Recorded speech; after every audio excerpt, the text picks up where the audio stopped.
negotiations may be disorganized, and time and space relationships are lost.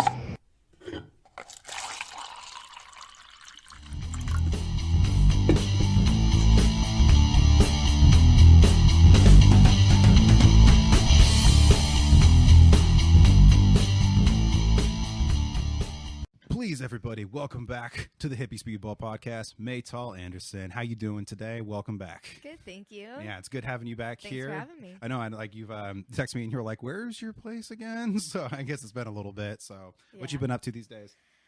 Just working.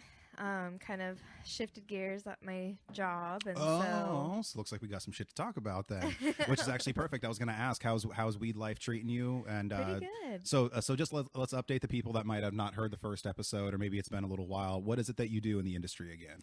So currently, I work for Packaging Brothers, and I am a sales representative for their brand Estawida.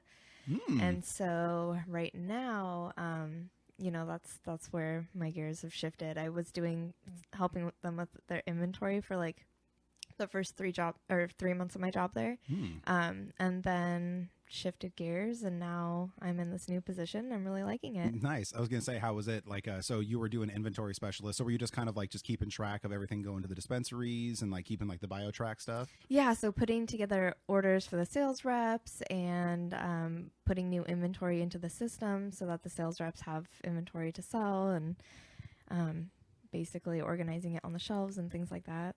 Hell yeah. Nice. And so how was the transition going from that into sales? It's different, but I like it.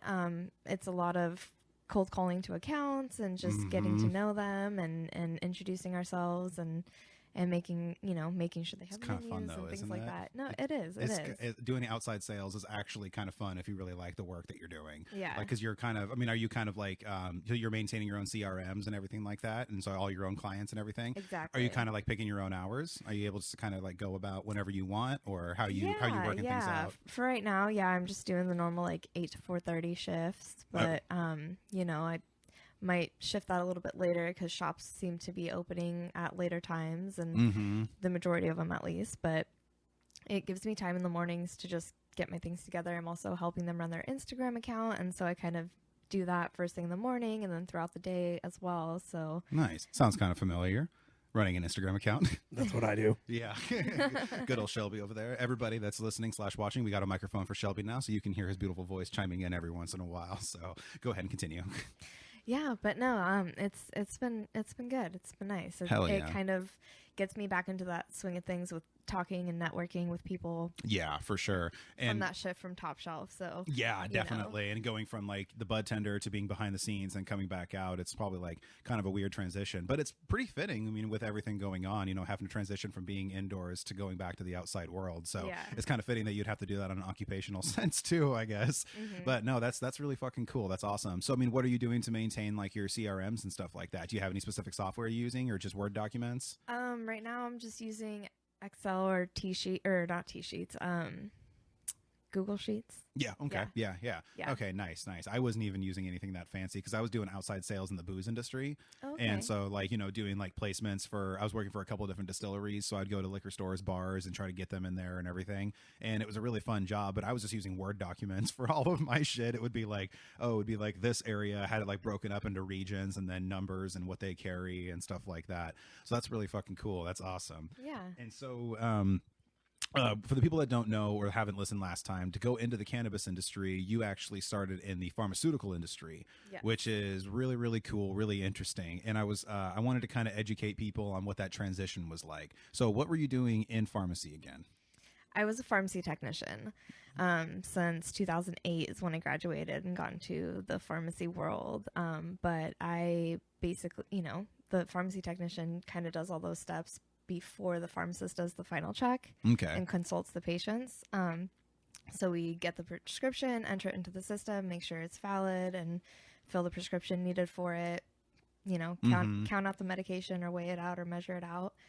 Put it in a bottle, slap a label on it, and then hand it off to the pharmacist. Oh, okay. And did you just work for like a Walgreens or Rite Aid, or like did you work for any specific companies? I worked for Kaiser for a little bit. I worked for, when I first got into it, I worked for a private pharmacy that was more just like a little mom and pop shop. And they're no longer around. So, but they got my foot in the door, which was really nice. But, you know, depending on where I lived at the time, I just had to, you know, I liked to be close to home. So, worked at a couple different places. Okay. And Top Shelf Buds was your first dispensary job, correct? Correct. Yeah. Okay. And so what was that transition like going from doing the pharmacy tech into doing that? Well, so I was working at a pharmacy and Actually, before we get into this, let's light up these blunts, actually. Okay. This weed that we were smoking and that wrap that she's smoking on was actually provided by Khalifa. Shout out to Khalifa in Oregon City, like we always do. Where's the lighter at? There we go. Here, you can borrow that. There you go. And this is actually some Nigerian silver mixed actually with some, what is it again that you got? Blueberry muffins. Blueberry muffins again. Yeah. Hey, patients, more blueberry muffins if you're listening / watching. And by the way, speaking of watching, for everybody that's watching on YouTube, make sure you hit that subscribe button down below, hit that notification bell so you can get new videos or anything like that. And a special little announcement for the future of the Hippie Speedball podcast. We are going to be specifically focusing on all things cannabis from now on. It's been kind of all over the place. And I originally started this show, you know, to kind of, you know, be kind of a show like where it'd be all over the place. But honestly, the people have spoken, they want weed. So y'all are going to get a lot more weed now. So that's where we're going to be. Oh man, I think I rolled this too tight.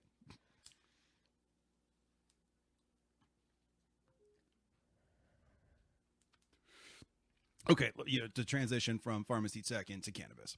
Go ahead.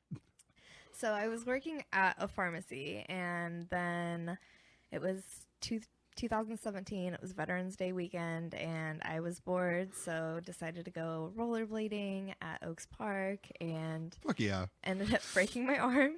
Oh, that's right. That's right. So I couldn't work at a pharmacy, obviously, with one arm injured, and so I took it easy for a few months, and then when the benefits ran out, I told myself I needed something part-time, close to home. Top Shelf had just opened up down the street about 6 months prior to this, and so I went over there and introduced myself, and then kind of told them that the only resume form that I have other than pharmaceutical information on it was my Instagram account. And so I hit them up on Instagram. They checked it out and they were like, okay, well, go ahead and come in for an interview. And they hired me on part-time. About 2 weeks into it, I was offered full-time hours, and then it progressed about 6 months later into the stepped out of bud tending and into inventory mainly. And then ended up being their inventory manager for a while. So Oh yeah, I fucking love Top Shelf. Actually, like I used to live down. Later. Oh yeah. I used to live down the street from there, and they were one of the shops I used to go into all the time. And actually, Jessie listens to the podcast. Actually, one of the old Budtenders. Like she really likes the show. Shout out to Jessie. And you guys freaking were one of the first shops open in the morning. That was one of the main reasons I started going there, because I mean I'm an early riser. Shelby knows that, and that was one of the reasons that brought me to a Wild West Emporium as well, because they open at 7:30 in the morning. And so I miss Top Shelf a lot. I drove by and finally saw it as a nectar we were talking about. I actually purposely went that way just so I can see that, and it really broke my heart. Don't get me wrong, I don't mind nectar, but Top Shelf was just like that perfect little mom and pop shop. Like that was just kind of like one of the last of its real kind, you know, because it had that old like medicinal days kind of vibe to it. Like it kind of reminded me of like the old dispensaries from the medical days. yeah, no, I definitely miss it. And it was the first time I saw it as a nectar. It was shocking. So I know, that was a trip to see that. yeah, after like 3 years. Mm-hmm. So what do you think are the biggest differences in the practices between the pharmacy game and the cannabis game? Like kind of like their viewpoints and kind of the way they handle, like, you know, the medicinal aspects of things. I feel like there's more freedom of choice is mainly what it is. You know, you kind of get to pick your medicine in a sense in the cannabis industry, where pharmaceutical, you most likely have to have a prescription for whatever you are taking. Yeah, so that is a good point. It's recommended, or you're almost being forced to take it in a sense, you know. Mm-hmm. So with cannabis, I feel like the freedom to medicate yourself however you want, whenever you want, you know, and get the effects you're looking for is the main difference. Yeah, that's a really good point. That's actually a really good point too, because like when it comes to cannabis, I mean, there's so many different I mean, there's so many different ways you can medicate, you know, like someone that is just starting, obviously not going to give them like some fucking RSO or something like that. You know, it's like, there's different ways you can do it, whether it's like a pharmacy. It seems like it's so much like trial and error, you know, it's like, I can't imagine in the future when weed's legal, there's going to be any sort of like commercial. It's going to be like, did you recently smoke Purple Punch and you feel this way and this way and this way? Like, I don't really see that ever happening, but you see that happening all the time with new medications. They have these fucking commercials coming out where the side effects are worse than the effects of the actual disease itself that you were medicating for. And so that's I didn't even really think about that, like the difference of choices and how when it comes to being medicated, they're saying like you have to take this and nothing else, because there's a lot of doctors that won't even sign off on fucking medical weed. And it really just, I don't know, it really bugs me about that. And so, I mean, how do you really see them kind of like, you know, kind of like coinciding in the future? Like, do you think that there's going to be problems because eventually weed is going to be replacing certain, you know, medications and, you know, like certain like stuff, because, you know, they're going to be like, oh, actually cannabis is a lot better than, you know, this opioid that we prescribed or something like that. So do you think they're going to be able to coincide well, or do you think there's going to be a lot of cutthroatness? As that goes, I think the closest thing that I've seen that would, or not seen but heard of, that would even be feasible would basically integrating different. So for example, there was a doctor who wanted to start a dispensary, but it was kind of, you walk in and whatever ratio you want your tincture to be or your edible to be, they would create that for you. And it would almost be like a prescription based, like made for you, but in a THC or a CBD ratio. Okay. Interesting. That's actually really interesting. Would they incorporate terpenes in that? I think terpenes was going to be his main focus, but okay, nice. I don't know if it went anywhere. It was just a thought, but that actually sounds really smart, to be honest. Like, yeah, to actually have a specific dosage, like according to what's needed and stuff like that. That's actually really fucking smart. I can see that kind of being like the future, to be honest. There are very little products out there that have like a 25-to-1 or 20-to-1 or you know, whatever that ratio that person wants. Or, yeah.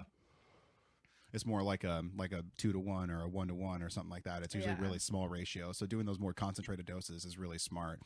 Yeah, I could imagine there probably being problems like within the industries, because I mean, pharmacy already has this little like foothold on all these different things, and cannabis has this stigma that unfortunately it really has to dig itself out of, and it might take a generation or two for it to be completely gone, because even amongst people our age there's still a stigma with weed, which I don't fucking understand, because for all of us that have been smoking since before it was even legalized, like, doesn't it kind of show that we were all just kind of ahead of the curve?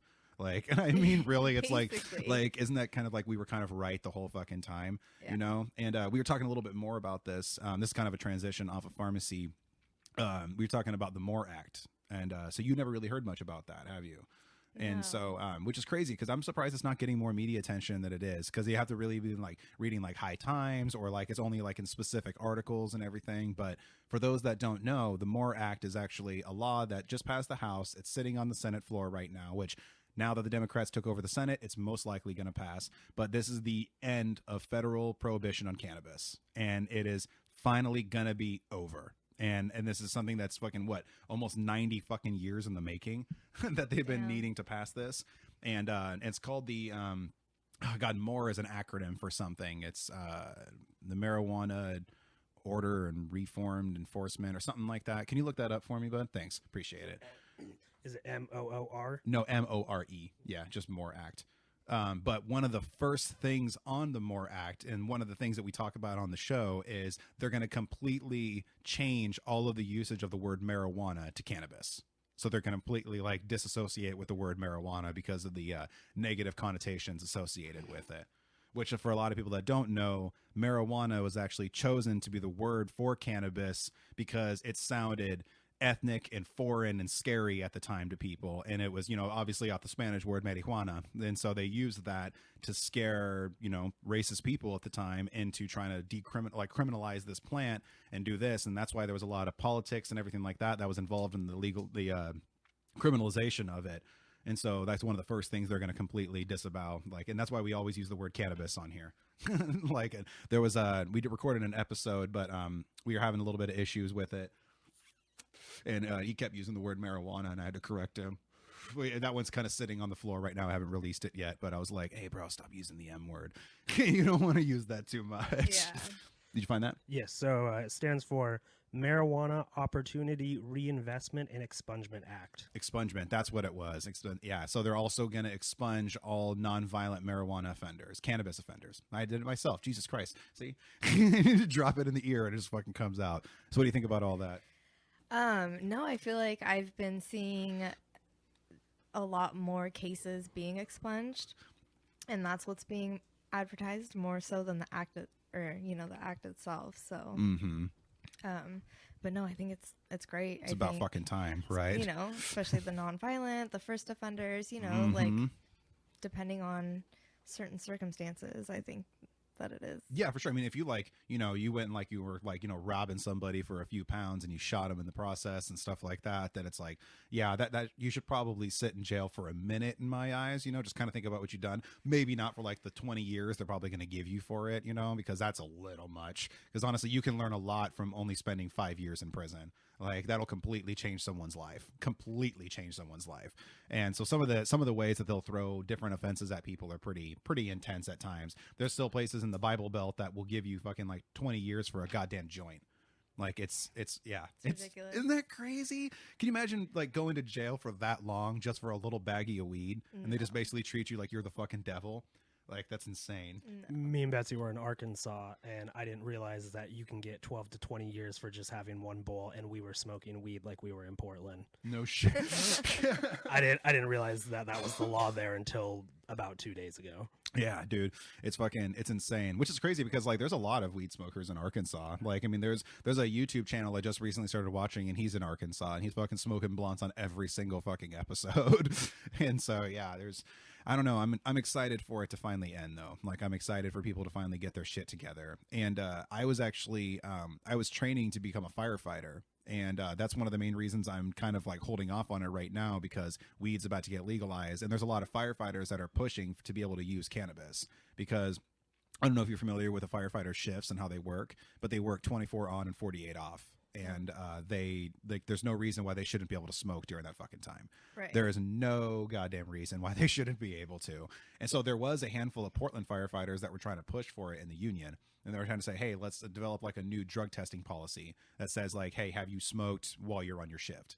And then if you do that, then yeah, you should get fired for it. But if you got high the night before and you woke up in the morning and you're feeling perfectly fine, you just go to work, there should be no reason why you should get fired for doing what you do. And so now that that's passing, once that gets passed, I'm like, cool, now I can fucking go ahead and join the fire department because that's what I'm waiting for, because the stoners, we almost won. There's no reason why we should give up now. We almost fucking won. Sorry for that little tangent. My blunt keeps going out. How you doing over there, Shelby? You gonna light up yours, man? I'm doing good. Yeah, can I grab that lighter from you? Yeah. You should have just stole it, man. Here.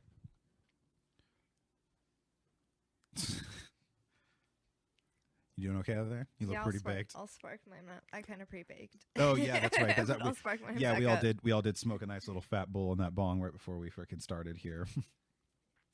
So I was actually also curious, what is your favorite part about working in the weed industry?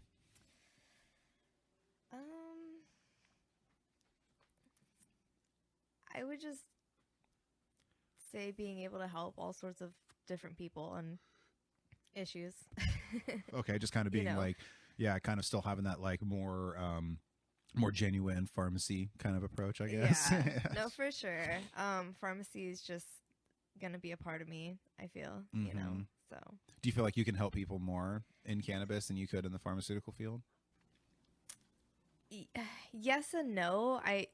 Mainly because I still can't recommend anything, just like I couldn't, in the pharmacy world. I wasn't a pharmacist. The pharmacist would be able to recommend, but letting people know what worked for me, and then just kind of going off of that. Yeah, that was my little loophole too that I always use, and be like, well, when I was having this problem, this is what I used. And and for those people that don't know, whenever you're working in the cannabis industry, you're not allowed to actually give medical advice. You're not allowed to say, take this for this. Right. You're not allowed to say that. So in order to really really give the proper advice to people, you have to kind of just let people know what you've used and be honest too, because I mean, obviously you're not going to lie about it. If I haven't tried a strain or if I haven't smoked something, you'd be like, you know what, I actually haven't tried that, to be honest, but I like this farmer, you know, or something like, I like this strain they grew, and I know that, you know, this is kind of similar.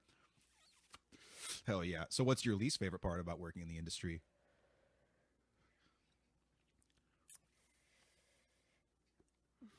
Right now, just I feel like the competition, you know, against other brands, and you know, just trying to just put yourself out there and make yourself known amongst all these other well-known brands that are highly liked, and you know, so it's just kind of like a battle. Yeah. A daily battle. It's a real big popularity contest. It really is, isn't it? Like, that's why I've noticed about like the Instagram thing with weed too. Like, it's a really big, like, I don't know, like it's I don't get me wrong, I love the Instagram weed stuff, like I love it, and there's a lot of people that follow me on Instagram, follow the show, that really love it in the weed industry. So shout out to everybody, the first 100 followers on Instagram. And so it is, but it's a really big popularity contest. You have a really, really good point. Like it's kind of like yeah, I'm afraid that it's going to come a little cutthroat eventually, but also I think those people will eventually be weeded out too, because all the real ones that are just kind of like, whatever, man, like those are the ones that will last the longest, I feel. Yeah. Because also that's a really adaptable personality to have. If you're too cutthroat and too look at me about it, people eventually are like, nah, I don't want to look at you anymore, you know? And it's like, it's not, I don't know, that kind of vanity shit it's hard to get around for sure. And there's a lot of that going on in the weed industry. Tell me about your first day in the industry. My first day in the industry at Top Shelf, you know, I just shadowed the budtenders and learned the ropes on the job kind of thing. And what time of year was it? Do you remember? it was December, so end of the year. Okay. Yeah. A little busy. Yeah. Christmas time, everybody's getting extra money in their stockings or cards, you know. Or just cash, straight up cash as gifts. You know, and then end of the year blowout sales and New Year's, you know, shit. So, yeah. You know. Yeah, definitely crazy. What about you, Shelby, man? What was your first day like? Shoot, man, my first day was quite a few years ago. I specifically remember making my first transaction, and it felt really weird. It felt like it was almost like a setup. Like, is this illegal? Like the fucking cops are gonna come busting in the door. Is the DEA gonna come busting in and arrest me right now? Get on the fucking ground! It's been a sting the whole time, Shelby. They're out to get you. Yeah, it was a little weird, but yeah, it's hard to remember. It was quite a while ago. For sure. God, mine was so unforgettable, man. Because my very first day was on 420. Oh, nice. My very first day, and it was the first year after it became rec, because it just became rec July of the previous year, because they passed it in January, or they had passed it, it went into effect, and then actually started opening up in July. And so for the people that don't know, when your state passes rec, it's going to take a minute. It's not like dispensaries. Certain ones will just be open the very next day. Medical dispensaries will, but it's going to take a second, so be patient. My very first day was on 420, and Kate Brown ended up changing like 3 laws in the middle of my shift. Like getting like emails like to people, like, and then the OLCC emailed the fucking my manager, and he was like, hey, so everybody do this instead. So like they would teach me one thing, like 2 hours later, learn this instead. Teach me a different thing, 2 hours later, boom, change that. And then by the end of my shift, I was doing it a completely different way. Like, yeah. And they were actually taking little bets on if I was even going to come back or not. Like, because it was so, and also our ATM busted. It was so hectic. It was crazy because our ATM busted. It was 420, which for people, obviously, it's like the Black Friday of weed. And it was my very first day. And they were like, there's no fucking way this guy's going to come back. And when I did, they were all super, super surprised. But it gained a lot of respect really fast with the budtenders. They were all like, this motherfucker can hang. Because I was just there up, like, they just had me up in the front working the lobby. So I was dealing with all the pissed off people that couldn't use the ATM on my first day. Like, and then they were all pissed off, and I was like, yo, there's a ATM across the way. They're like, I'm not going to go across the street. I'm like, well, we don't take cards, so I don't know what you want me to do. We're waiting for the people to call us back. There's nothing we can do right now. And we had one phone on hold So like we were on hold in one line and told him to call us back on a different phone. Oh my god. Yeah, and everybody was still getting all angry and shit. It reminded me of on Parks and Rec. You ever watch that show? I didn't. Oh, okay. It was on Netflix for a while. I think it's on Hulu still. But there's these. It's like basically about like it's like a small like government. It's the Parks and Rec department of like this small town, and they have like these like town hall meetings, and all the people complain about like the dumbest shit, and they act like it's their fault for it, you know. And they were like, my husband, he drinks a 12-pack of soda and eats 5 cheeseburgers a day, and he feels terrible. You need to fix this, like, you know, like saying shit like that. And so like that's kind of how it felt dealing with these people. They were yelling at me about shit I literally could do nothing about, and they were getting mad like that they wouldn't go walk and get money. I'm like, well, you obviously don't need your weed that bad. Right. Like, or maybe you should have thought of this before 420. Like, I mean, that's like getting mad because it's busy at the mall during the Christmas season. It's like, maybe you should have thought about this, man. Yeah. You know. But it was a fucking trip. It was a trip, man. And that first year of legalization was pretty crazy because everything was all flip-flopping. And now you're seeing all these dispensaries and stuff kind of like changing. And like we said, we saw Top Shelf become a Nectar and everything. How do you think that's going to kind of progress as time goes on? I've been seeing a lot of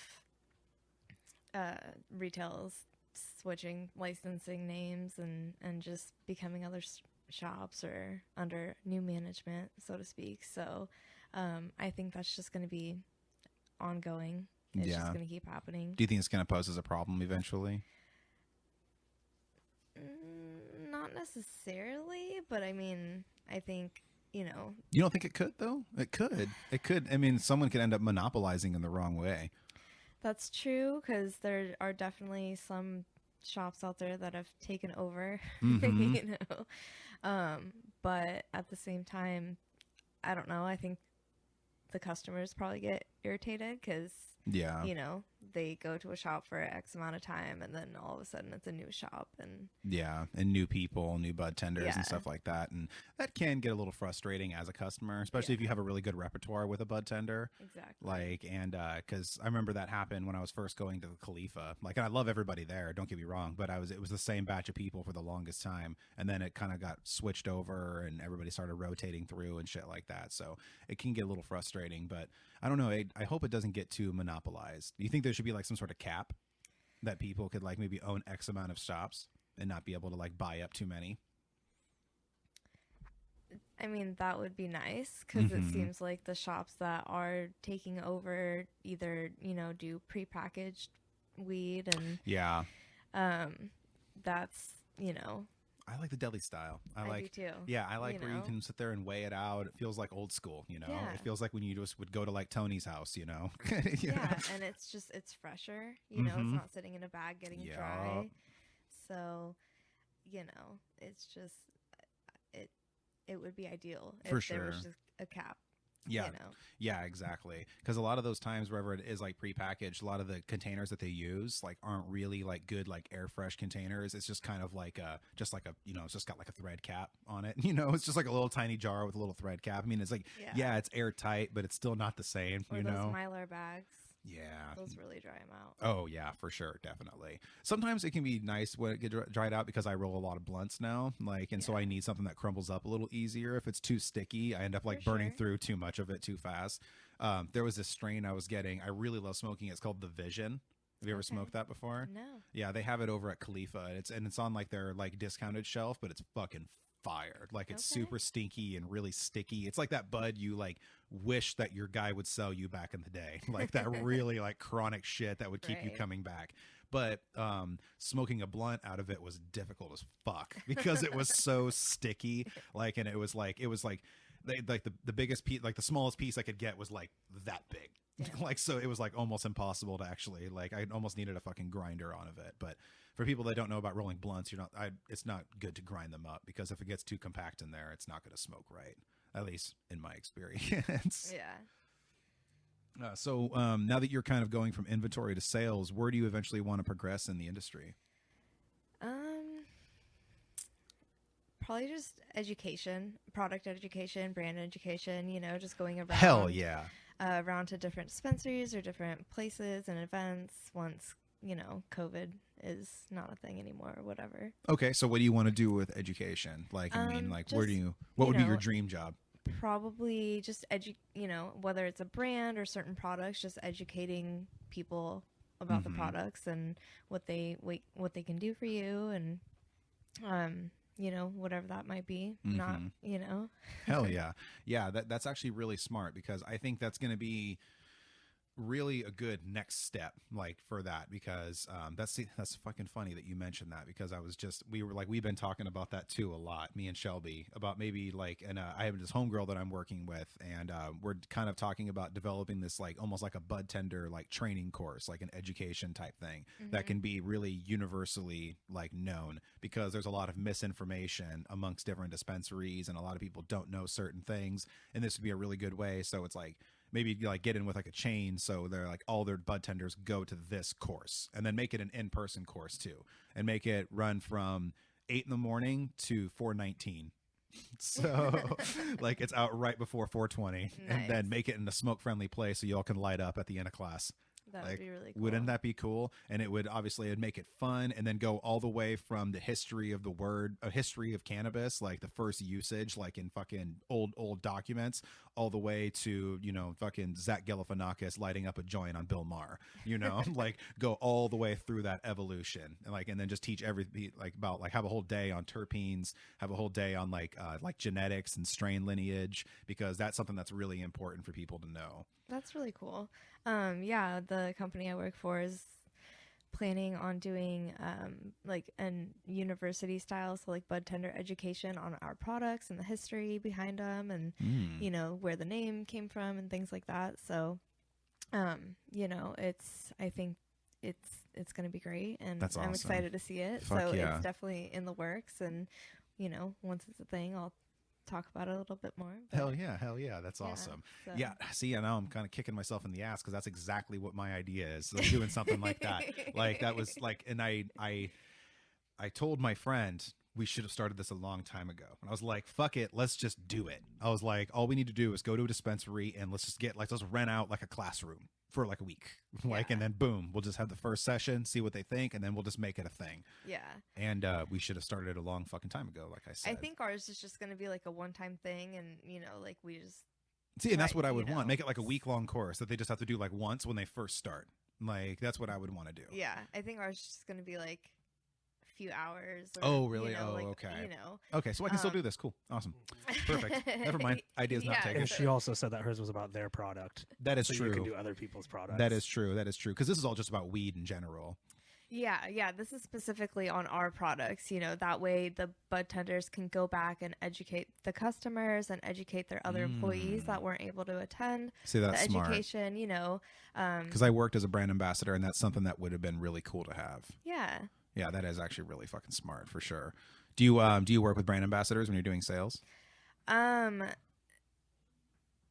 No, that's kind of what I'm what's incorporated with my position right now. Oh, so you do both of that. But that's not the title. Gotcha. Se, okay, gotcha. So you kind of just handle both of those things. So you do the vendor days stuff too and everything? Okay, yeah, we perfect. recently just did a vendor day. Nice. Those are fun. Yeah. Those are a lot of fun. I love doing that. I always call it playing Santa, because you're just going out, just giving free shit away and everything. And when I was working as a brand ambassador, like that was a part of my whole daily task, was just going around to different shops and just basically just giving them free shit. And that's kind of what I actually want to do with the podcast too, is I'm actually kind of in the works of going to be doing my first merch giveaway. So people listening and watching, look out for that soon. Make sure you're following on Instagram, and I'm gonna be doing like the first like merch giveaway, and I want to get like a big swag box around and just go to different dispensaries and just go drop off a bunch of free shit, because I love paying homage to bud tenders. I love going to the pot shops and being like, yo, I love you guys. Because I mean, it's kind of like, they're the faces of the industry. They need to be showed lots of love.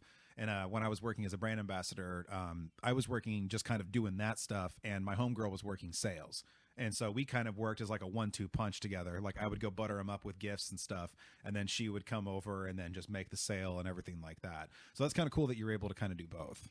Yeah. I have a colleague that I work with, and so we're basically inside outside. So he does the outside sales, and then I do more of the inside sales. And, okay. And calling all the customers and scheduling things. And, I also take photos of the product and upload it to their website that customers can order from. Okay. Well, not regular customers, but and like, what's that? Retails. And what's the website? It's LeafLink. LeafLink. Okay. Yeah. So it's just for like retailers and processors, to use. And, so it's not just for, the regular customer, Okay. but Hell yeah, that's fucking awesome. yeah. That's great. Because I mean, I can imagine like working like the sales aspect. So you don't do like the outside sales part? Are you mostly like doing like the office, like that type of stuff? Or Right now, yes, but I also assist with like the vendor days and then going in, Okay, and then just introducing myself to all the shops. Hell and just yeah. letting them know that I'm their point of contact. But it'll be mostly. Isn't it via, funny like, how effective that is when you just go and introduce yourself and be like, "Yo, I work for these people. If you need anything, I'm your person. Just let me know if there's anything you need." Yeah. Like people love that shit, especially if you drop off some free stuff while you're at it too. And they're just Exactly. like, "By the way, here's some free swag," and they're like, "Oh, I love free stuff." Everybody loves free shit. Exactly. Hell yeah, that's freaking awesome. Yeah. So speaking of like Instagram and stuff like that, we talked a little bit about it on the first episode, but we were going to save it for this one. And how did you get your Instagram name? So tell people what it is, where they can find you, and what's that backstory on it? So the Instagram handle is at agent hashtag. And basically years ago, there was this random video that popped up on YouTube, and it was just hilarious. And it was this guy basically making fun of social media, and he was just like this secret agent, and his name was Agent Hashtag. And I was like, I wonder if that's already taken. That's And it awesome. wasn't. So I was like, I'm snatching that shit up. Hell yeah, that is a So- really cool fucking name. Well, thank you. Yeah, no, I really, it's awesome to me. And so, like, if you go and YouTube Agent Hashtag, that video will pop up, and it's a good watch. Nice. So did you see the new updates on the Instagram algorithm? I haven't really been keeping along with it. Okay. He just so Shelby just sent me this really dope video because he keeps up on all that stuff, and he sent me this really cool video about the new Instagram algorithm, and it's like about how different how like apparently like if you post something and then if you close the app for an hour, it actually will help push it back out. Oh. And how like, and it was like talking about what different values, different things you can do, like according, like obviously likes are like probably the least valuable, like shares are like the most, and what else was there again? Like you were saves. So if someone saves your post, it makes the algorithm think that your post is something people want to keep looking at over and over again. So then they push your content in front of more people, so more people will want to save it. yeah.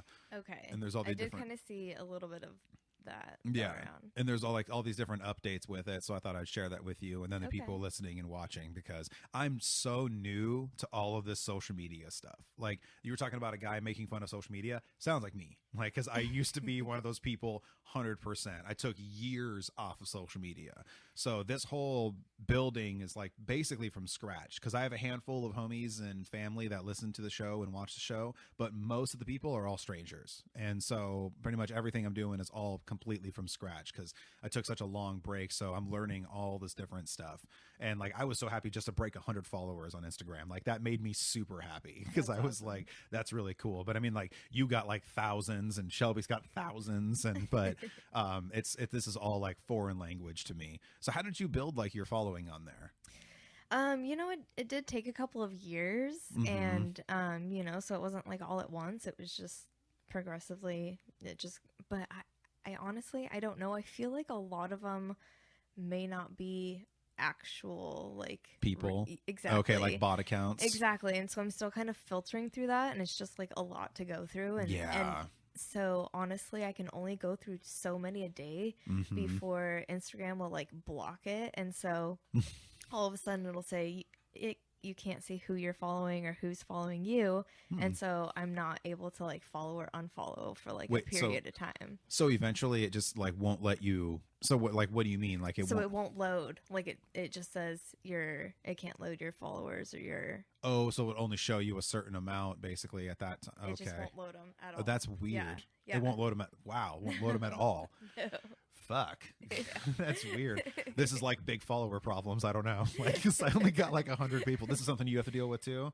Yeah. I don't go through my followers too much anymore, but I did when I first started. And one of the biggest things that I ran into was I used to like a lot of people's stuff and comment on a lot of people's stuff. That's kind of how I built my following up, kind of brought people to my page. That's kind of what I'm doing right now. You can only like a certain amount of photos on Instagram too, or like comment on a certain amount of people's stuff before they're like, you're using this too much. You need to stop. Really? Yeah.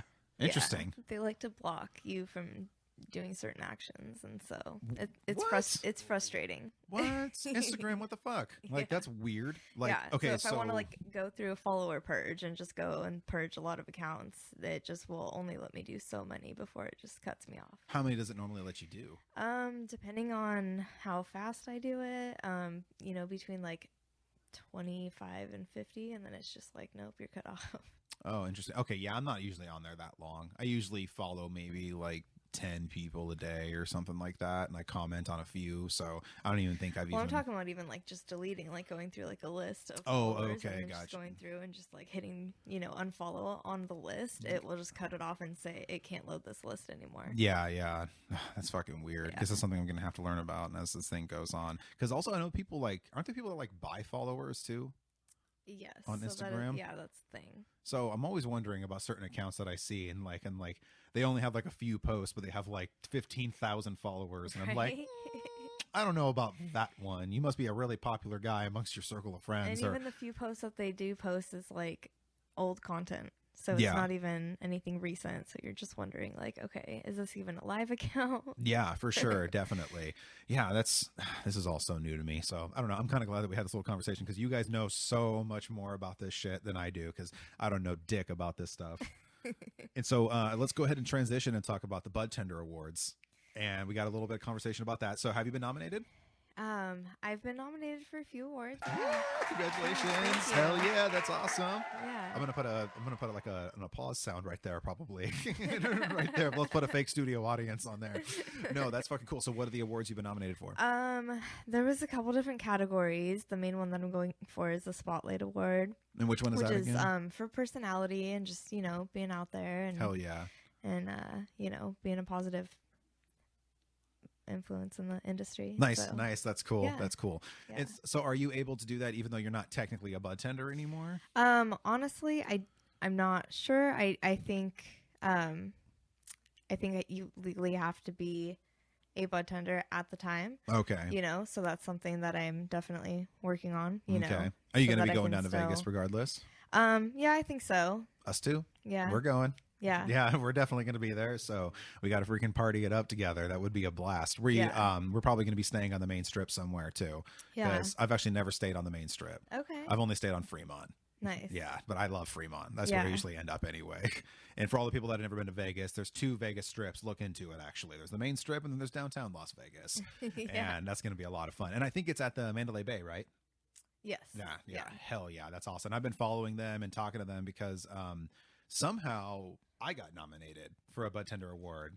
And I was telling you a little bit about that. Yeah. And I was just like, well, I don't even like work in anywhere in the industry right now. So I actually emailed them, and then I was just like, yo, I'm not a budtender. I don't know how this happened, but do you need any info from me? Like, and they're like, oh no, you have to be a budtender. It was for a specific award. I can't remember what it was, but I know they said for that award, you needed to be a budtender, and they were interested in the podcast. So we were kind of talking a little bit to them and everything like that. So I'm kind of interested to see how that's going to go. But I'm really excited to potentially work with them. That would be a lot of fun. But we're going to be down there regardless. Anybody listening that's actually in the Budtender Awards, go ahead and hit me up on Instagram if you want to be like interviewed while we're down there, because that's exactly what we're going to go try to do. Is we want to get some budtenders on the show and just fucking spotlight all you guys that are, you know, getting nominated for this shit. Because I think that's super cool that somebody was just like, yo, Meital's pretty dope. I'm going to nominate you for a Budtender Award. Well, thank you. That's really cool. So how do you get voted? How can people vote for you? Budtenderawards.com, and then you just enter my name and you know, the company I work for, Packaging Brothers, and so you know, that's something that I switched over. The unfortunate part is that when originally the budtenders were supposed to be happening, I was a budtender at Top Shelf, you know. So, and I had been for 3 years at that time, so it was just something that I, you know, worked hard for that entire year, and then COVID hit and everything was just postponed, and so then they ended up selling out to Nectar while all of this was going on. And so I just, you know, I feel like I kind of had that ripped away from me in a sense, but you know, hopefully by the time the awards happen, maybe I can do a side gig or something and actually be a budtender. But until then, I'm just trying to figure that out. Yeah, no, yeah, for sure. I got you. Yeah, no, I'm really excited to get down there. Fucking Vegas is my other spot, because me and Shelby were talking about it since we both have kids. That kind of is like the place where we can get like balance, It's because got to be like super duper responsible up here, but if we can go down there, really fucking cut loose. And I'm talking like I drink like from like morning till bedtime pretty much when I'm down there, like the entire time. I was actually on speaking of like Vegas and the Budtender Awards, I was on their Instagram and I saw a picture of some people on stage, and one of them looked like you. Were you on stage at one point? No. Okay, there was one person in one of the pictures that kind of looked like you, and I was like, "Is that Meital?" Okay. I was gonna try to like screenshot it and send it to you, but I wasn't 100% sure. Yeah, and I wasn't sure. My name was up on stage, but I wasn't up on there. Oh, that's pretty cool though. Yeah, that's pretty fucking awesome. Yeah, that's great. But I'm probably gonna go ahead and wrap this up. Thanks a lot for coming back. I really wanted to fucking come and talk more weed and smoke a blunt with you, and I can't wait to have you back on the show. And so when we're all down in Vegas, well, fuck it, let's just set up in the hotel and do another episode together. We'll just hotbox that bitch in a hotel suite or something. So thank you everybody for tuning into the Hippie Speedball Podcast. It is your host with the most, Joe, and I will see you guys next time. Peace.